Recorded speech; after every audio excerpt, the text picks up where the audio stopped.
থেকে তোমরা 4 প্রকার, কালারের দিক থেকে তোমরা 4 প্রকার, লিঙ্গের দিক থেকে তোমরা 2 প্রকার, রাষ্ট্রের দিক থেকে 204 প্রকার, ধর্মের দিক থেকে তোমরা 4300 প্রকার, ভাষার দিক থেকে তোমরা 6500 প্রকার। এই সকল প্রকারের মধ্যে সর্বশ্রেষ্ঠ ওই মানুষ যে মানুষের ভিতরে তাকওয়া বেশি।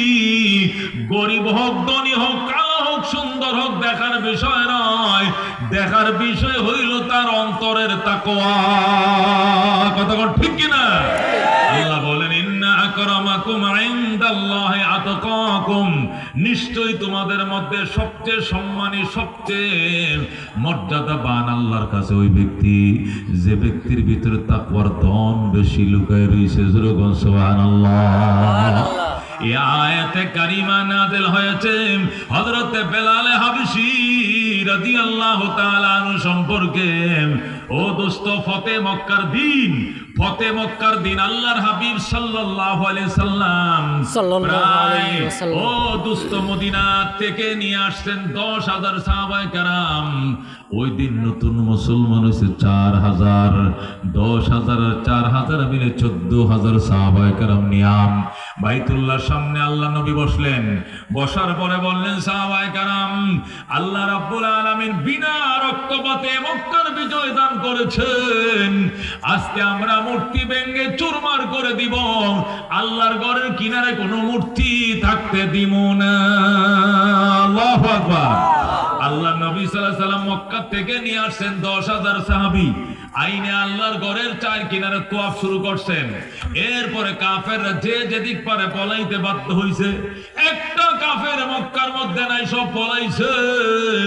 আল্লাহর হাবিব সাল্লাল্লাহু আলাইহি সাল্লামের 2 চাচা, একজন আব্বাস আর একজন আবু সুফিয়ান, তারা মাথার মাঝে কাপড় দিয়া তারাও পালাইতেছে। আল্লাহ নবী তাদেরকে ডেকে এনে বললেন, চাচা কই যান? বাজান যাই, মক্কার বাইরে যায়। কেন যান? আজকে তোমার হাত থেকে মক্কার নিয়ন্ত্রণ কেউ নিতে পারবে না। আজকে বিনা রক্তপাতে মক্কার নিয়ন্ত্রণ তোমার হাতে দিয়া আমরা বিদায় নিলাম। আল্লাহু আকবার। আল্লাহর হাবিব সাল্লাল্লাহু আলাইহি সাল্লাম বলেন, চাচা কত দূরের দেশের মানুষ এসে কালমা পড়ে মুসলমান হইল, কত দূর দূরান্তের মানুষ এসে কালমা পড়লো, আর আপনারা আমার বংশধর মক্কার মানুষ, আপনারা কোথায় যান? যান না চাচা। আল্লাহর হাবিব আবু সুফিয়ানকে ডান পাশে নিয়া, আব্বাসকে বাম পাশে নিয়া বললেন, সাহাবায়ে কেরাম, মনে কিছু নিও না, আমি আমার 2 চাচাকে মাফ করে দিলাম। সুবহানাল্লাহ।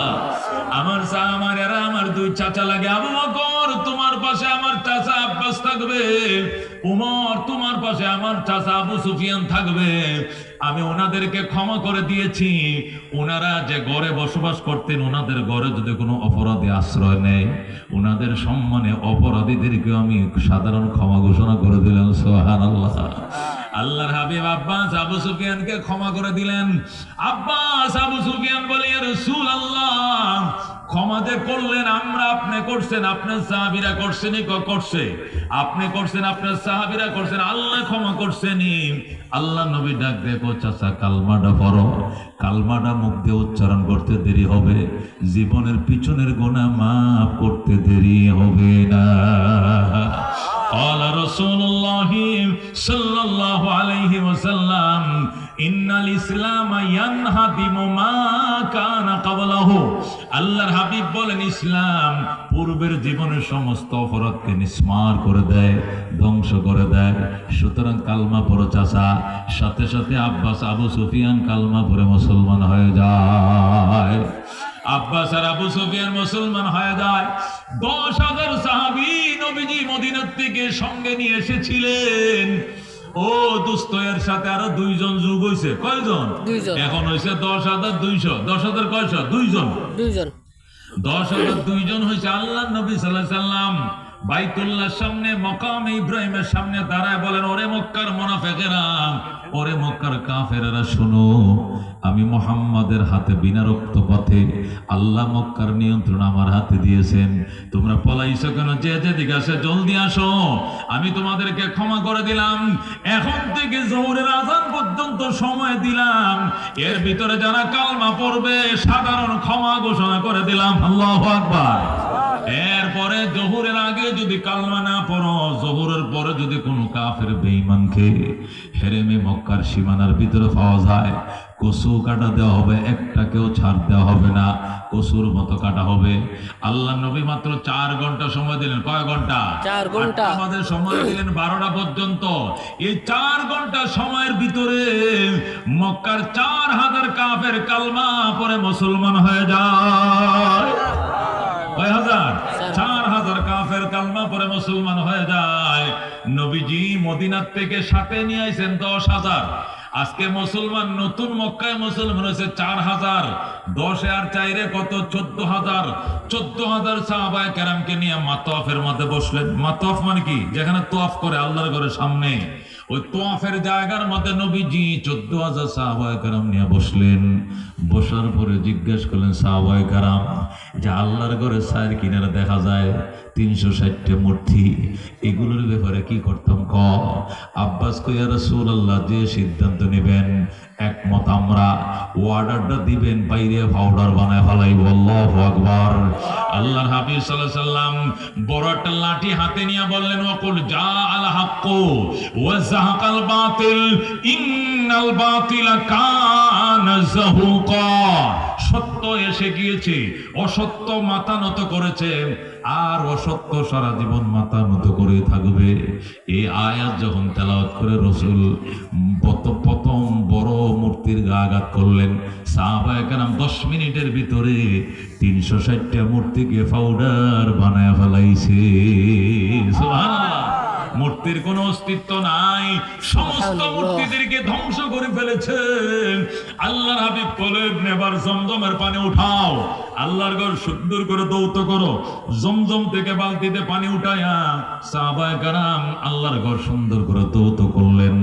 এরপরে নবীজি নিজের হাতে খোদার ঘর তালা দিলেন আর বললেন, সাহাবায়ে কেরাম তোরা সাক্ষী, আল্লাহর কোটি কোটি ফেরেশতা সাক্ষী, আল্লাহ নিজে সাক্ষী, কিয়ামতের আগে আর কোনো দিন আল্লাহর ঘরে মূর্তি ঢুকতে পারবে না। আল্লাহু আকবার।